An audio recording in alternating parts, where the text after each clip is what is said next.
చిన్నప్పుడు దోస్తులతో కలిసి చెరువు కాడికి పోయి తట్టల నిండా రాగడి మట్టి తెచ్చి అందరం కూకొని ముద్దుగా తయారు చేసేది వినాయకుడిని. బొజ్జ, తొండము, కాళ్ళు, చేతులు కుదిరినాక కవిష్కలతోని కండ్లు, నెత్తికి కిరీటం పెట్టి మంచిగా రంగులద్ది చేతుల ఓ లడ్డు పెడుతుంటిమి. ఇక 9 వద్దులు భజనలు చేసుకుంటా మా సంబరంగా చేసుకునేది పండుగ. అప్పుడు శాన మట్టుకు అందరం మట్టి వినాయకులనే కొలుస్తుండే. కానీ ఇప్పుడు అంత ప్లాస్టర్ ఆఫ్ ప్యారిసేనాయే.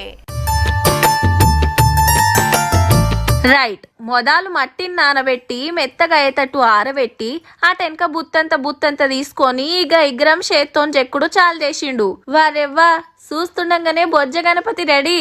అట్లనే సాంచాల మట్టి పెట్టి ఒత్తుకుంట సుత వినాయకులు తయారు చేస్తుండన్న. గీ దీంట్లో ఏమున్నది, బొచ్చెడు మంది చేస్తారు అంటుండ్రులే, కానీ అమ్ముతానికి కాదు పంచుతానికి. ఆదిలాబాద్ లుండే అన్న పేరు అపూర్వ శర్మ. 40 ఏండ్లకు మీదనే మట్టి ఇగ్రాలు చేసి వంచుతున్నాడు. కెమికల్స్ తో చేసిన ఇగ్రాలు వాడకం చేస్తే వాతావరణం ఖరాబ్ అవుతుంది. అగో గా తిప్పలు తప్పియాలని హైదరాబాద్ లో కార్పొరేట్ కంపెనీ కొలువుకు సెలవు పెట్టి మరి 10 ఏడు ఇగ్రాలు చేసి వంచుతుండంటే చూడుండ్రిగా పర్యావరణం మీద ఎంత పాయిరమో. గిన్ని గానం సెలవులు ఎట్లా ఇస్తారు, ఎట్లా చేస్తాడు అంటారా?